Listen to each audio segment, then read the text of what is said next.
Hi everyone, welcome to new video. Today our topic is History of the Decline and Fall of the Roman Empire. Volume 6, The Crusades, Part 1, Preservation of the Greek Empire. Numbers, Passage and Event of the Second and Third Crusades.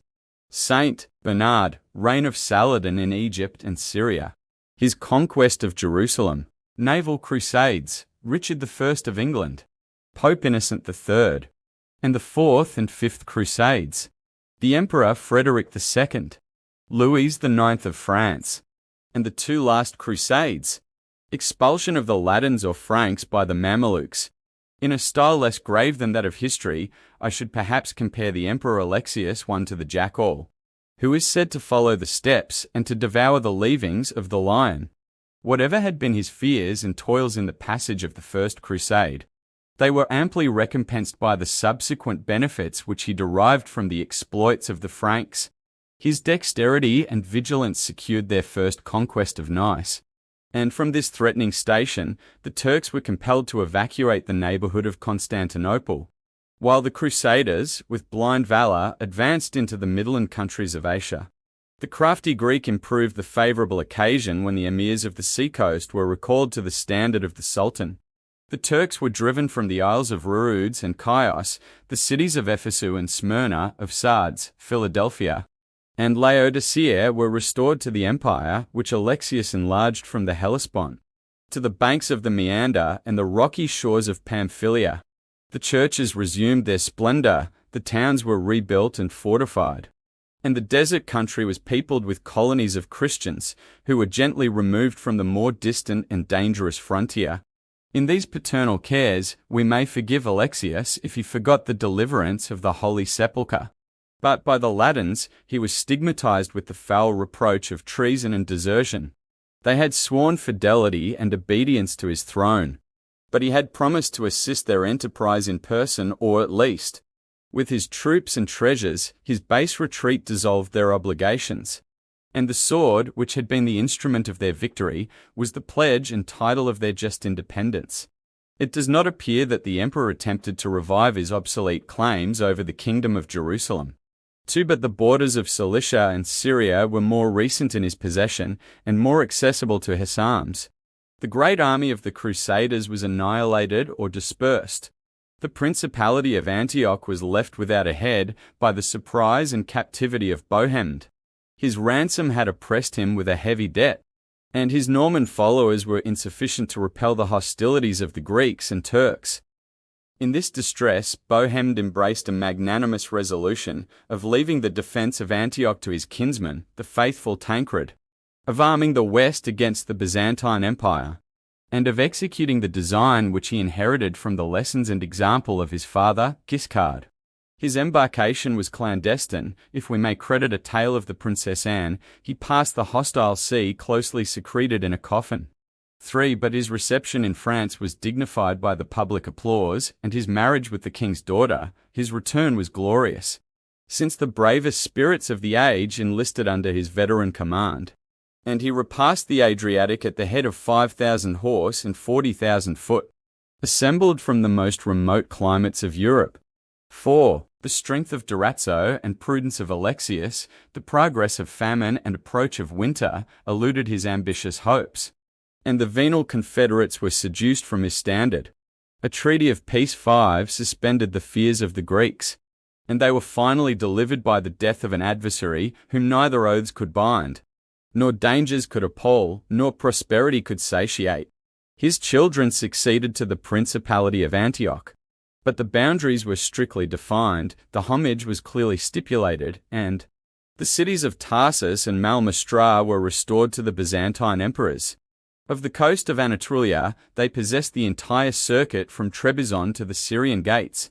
The Seljukian dynasty of Rum VI was separated on all sides from the sea and their Mussulman brethren. The power of the Sultan was shaken by the victories and even the defeats of the Franks, and after the loss of Nice, they removed their throne to Cogni or Iconium, an obscure and inland town above 300 miles from Constantinople. 7. Instead of trembling for their capital, the Komnenian princes waged an offensive war against the Turks. and the First Crusade prevented the fall of the declining empire.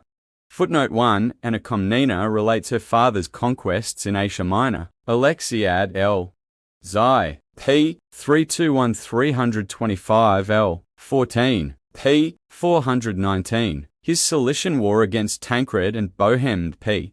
324. The War of Epirus with tedious prolixity L. 12. 13. p. 345-406. The death of Bohemond L. 14. p. 419. Footnote 2. The kings of Jerusalem submitted, however, to a nominal dependence, and in the dates of their inscriptions, one is still legible in the Church of Bethlehem. They respectfully place before their own the name of the reigning emperor Ducange. Dissertation Sir Joinville 16. p. 319. Footnote 3. Anna Komnene adds that, to complete the imitation, he was shut up with a dead cock, and condescends to wonder how the barbarian could endure the confinement and putrefaction. This absurd tale is unknown to the Latins. Note, the Greek writers, in general, Zonaras, p. 2, 303, and Glycars, p. 334, agree in this story with the Princess Anne, except in the absurd addition of the dead cock. Ducange has already quoted some instances where a similar stratagem had been adopted by Norman princes.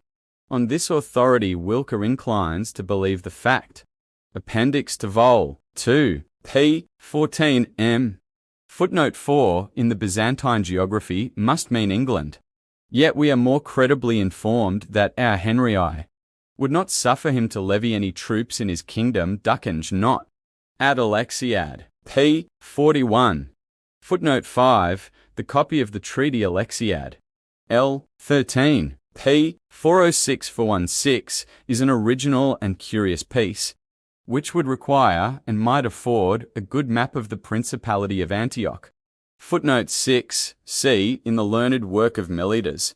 De Gines, Tom. 2. Part 2. The History of the Seljukians of Iconium, Aleppo, and Damascus, as far as it may be collected from the Greeks, Latins, and Arabians.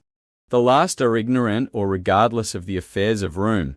Footnote 7. Iconium is mentioned as a station by Xenophon and by Strabo with an ambiguous title, Cellarius, Tom.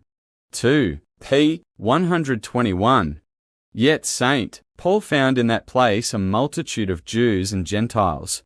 Under the corrupt name of Cunaja, it is described as a great city with a river and garden 3 leagues from the mountains, and decorated I know not why with Plato's tomb, Abulfeda Tabal. 17. p. 303. Verse. Reisk. And the Index Geographicus of Schurans from IBN said, in the 12th century, 3 great emigrations marched by land from the west for the relief of Palestine. The soldiers and pilgrims of Lombardy, France, and Germany were excited by the example and success of the First Crusade. 848 years after the deliverance of the Holy Sepulchre, the Emperor and the French King, Conrad III and Louis VII, undertook the Second Crusade to support the falling fortunes of the Latins. 9. A grand division of the Third Crusade was led by the Emperor Frederick Barbarossa. 10. Who sympathized with his brothers of France and England in the common loss of Jerusalem. These 3 expeditions may be compared in their resemblance of the greatness of numbers, their passage through the Greek Empire, and the nature and event of their Turkish warfare, and a brief parallel may save the repetition of a tedious narrative. However splendid it may seem, a regular story of the Crusades would exhibit the perpetual return of the same causes and effects, and the frequent attempts for the defense or recovery of the Holy Land would appear so many faint and unsuccessful copies of the original. Footnote 8. For this supplement to the First Crusade, see Anna Komnene, Alexias, L. Xi, p. 331, and c. and the 8th book of Albert Aquensis. Footnote 9. For the Second Crusade of Conrad III and Louis VII, see William of Tyre, Otho of Frisingen, L. I. c. 3445, 59, 60, Matthew Paris, Hist. Major, p. 68, Struvius, Corpus Hist. Germanici, p. 372, 373, Scriptores rerum Francicarum, Duchess and Tom. 4. Nicidas in VIT. Footnote 10 for the Third Crusade of Frederick Barbarossa, see Nicidas in Isaac Angel. L2, C, 38, P, 257-266, Struve, Corpus, Hist, Germ, P, 414, and two historians who probably were spectators to Gino in Scripta. Freha, Tom, I, P, 406-416, edit, Struve, and the anonymous De Expedition Asiatica Fred.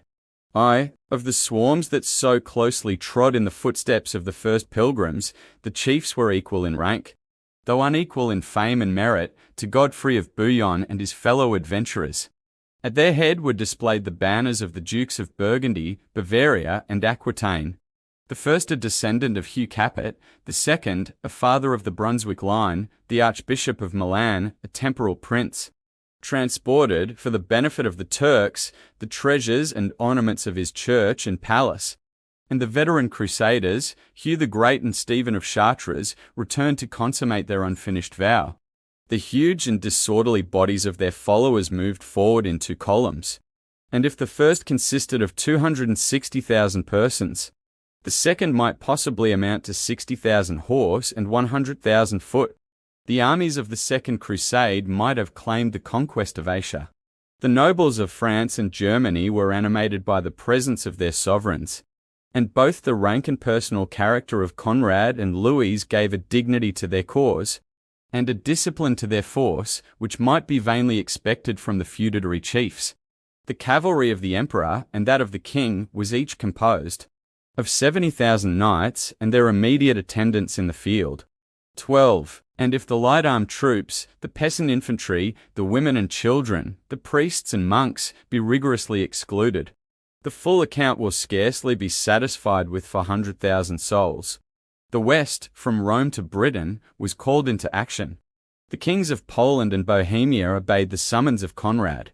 And it is affirmed by the Greeks and Latins that, in the passage of a strait or river, the Byzantine agents, after a tale of 900,000, desisted from the endless and formidable computation. 13. In the Third Crusade, as the French and English preferred the navigation of the Mediterranean, the host of Frederick Barbarossa was less numerous. 15,000 knights and as many squires were the flower of the German chivalry, 60,000 horse, and 100,000 foot were mustered by the emperor in the plains of Hungary. And after such repetitions, we shall no longer be startled at the 600,000 pilgrims, which credulity has ascribed to this last emigration. 14. Such extravagant reckonings prove only the astonishment of contemporaries, but their astonishment most strongly bears testimony to the existence of an enormous, though indefinite, multitude. The Greeks might applaud their superior knowledge of the arts and stratagems of war, but they confess the strength and courage of the French cavalry and the infantry of the Germans. 15. And the strangers are described as an iron race of gigantic stature, who darted fire from their eyes and spilt blood like water on the ground. Under the banners of Conrad, a troop of females rode in the attitude and armor of men. And the chief of these Amazons, from her gilt spurs and buskins, obtained the epithet of the golden-footed dame. 2. The number and character of the strangers was an object of terror to the effeminate Greeks, and the sentiment of fear is nearly allied to that of hatred. This aversion was suspended or softened by the apprehension of the Turkish power, and the invectives of the Latins will not bias our more candid belief that the Emperor Alexius dissembled their insolence, eluded their hostilities, counselled their rashness, and opened to their ardour the road of pilgrimage and conquest. But when the Turks had been driven from Nice and the sea coast, when the Byzantine princes no longer dreaded the distant sultans of Cogni, they felt with purer indignation the free and frequent passage of the Western barbarians, who violated the majesty and endangered the safety of the empire. The Second and Third Crusades were undertaken under the reign of Manuel Comnenus and Isaac Angelus. Of the former, the passions were always impetuous and often malevolent, and the natural union of a cowardly and a mischievous temper was exemplified in the latter, who, without merit or mercy, could punish a tyrant and occupy his throne. It was secretly, and perhaps tacitly, resolved by the prince and people to destroy, or at least to discourage, the pilgrims by every species of injury and oppression. And their want of prudence and discipline continually afforded the pretence or the opportunity. The Western monarchs had stipulated a safe passage and fair market in the country of their Christian brethren. The treaty had been ratified by oaths and hostages, and the poorest soldier of Frederick's army was furnished with 3 marks of silver to defray his expenses on the road. But every engagement was violated by treachery and injustice, and the complaints of the Latins are attested by the honest confession of a Greek historian who has dared to prefer truth to his country. 16. Instead of a hospitable reception, the gates of the cities, both in Europe and Asia, were closely barred against the Crusaders, and the scanty pittance of food was let down in baskets from the walls. Experience or foresight might excuse this timid jealousy, but the common duties of humanity prohibited the mixture of chalk or other poisonous ingredients in the bread. And should Manuel be acquitted of any foul connivance, he is guilty of coining base money for the purpose of trading with the pilgrims. In every step of their march they were stopped or misled. The governors had private orders to fortify the passes and break down the bridges against them. The stragglers were pillaged and murdered. The soldiers and horses were pierced in the woods by arrows from an invisible hand. The sick were burnt in their beds, and the dead bodies were hung on gibbets along the highways. These injuries exasperated the champions of the cross, who were not endowed with evangelical patience. And the Byzantine princes, who had provoked the unequal conflict, promoted the embarkation and march of these formidable guests. On the verge of the Turkish frontier, Barbarossa spared the guilty. Philadelphia, 17, rewarded the hospitable Laodicea, and deplored the hard necessity that had stained his sword with any drops of Christian blood. In their intercourse with the monarchs of Germany and France, the pride of the Greeks was exposed to an anxious trial. They might boast that on the first interview the seat of Louis was a low stool beside the throne of Manuel. 18. But no sooner had the French king transported his army beyond the Bosphorus than he refused the offer of a second conference, unless his brother would meet him on equal terms, either on the sea or land. With Conrad and Frederick, the ceremonial was still nicer and more difficult. Like the successors of Constantine, they styled themselves emperors of the Romans. 19. And firmly maintained the purity of their title and dignity. The first of these representatives of Charlemagne would only converse with Manuel on horseback in the open field. The second, by passing the Hellespont rather than the Bosphorus, declined the view of Constantinople and its sovereign. An emperor who had been crowned at Rome was reduced in the Greek epistles to the humble appellation of Rex, or Prince, of the Alemanni. And the vain and feeble Angelus affected to be ignorant of the name of one of the greatest men and monarchs of the age. While they viewed with hatred and suspicion the Latin pilgrims, the Greek emperors maintained a strict, though secret, alliance with the Turks and Saracens. Isaac Angelus complained that by his friendship for the great Saladin he had incurred the enmity of the Franks, and a mosque was founded at Constantinople for the public exercise of the religion of Mahomet. 20. 3. The swarms that followed the First Crusade were destroyed in Anatolia by famine, pestilence, and the Turkish arrows, and the princes only escaped with some squadrons of horse to accomplish their lamentable pilgrimage. A just opinion may be formed of their knowledge and humanity, of their knowledge from the design of subduing Persia and Chorazin in their way to Jerusalem, of their humanity from the massacre of the Christian people, a friendly city who came out to meet them with palms and crosses in their hands. The arms of Conrad and Louis were less cruel and imprudent, but the event of the Second Crusade was still more ruinous to Christendom, and the Greek Manuel is accused by his own subjects of giving seasonable intelligence to the Sultan and treacherous guides to the Latin princes, instead of crushing the common foe by a double attack at the same time, but on different sides. The Germans were urged by emulation, and the French were retarded by jealousy. Louis had scarcely passed the Bosphorus when he was met by the returning emperor, who had lost the greater part of his army in glorious, but unsuccessful, actions on the banks of the Menda. The contrast of the pomp of his rival hastened the retreat of Conrad. The desertion of his independent vassals reduced him to his hereditary troops, and he borrowed some Greek vessels to execute by sea the pilgrimage of Palestine. Without studying the lessons of experience or the nature of the war, the King of France advanced through the same country to a similar fate. The vanguard, which bore the royal banner and the oriflamme of St. Denis, 21, had doubled their march with rash and inconsiderate speed. And the rear, which the king commanded in person, no longer found their companions in the evening camp. In darkness and disorder, they were encompassed, assaulted, and overwhelmed by the innumerable host of Turks, who, in the art of war, were superior to the Christians of the 12th century. Louis, who climbed a tree in the general discomfiture, was saved by his own valor and the ignorance of his adversaries. And with the dawn of day he escaped alive, but almost alone, to the camp of the vanguard. But instead of pursuing his expedition by land, he was rejoiced to shelter the relics of his army in the friendly seaport of Satalia.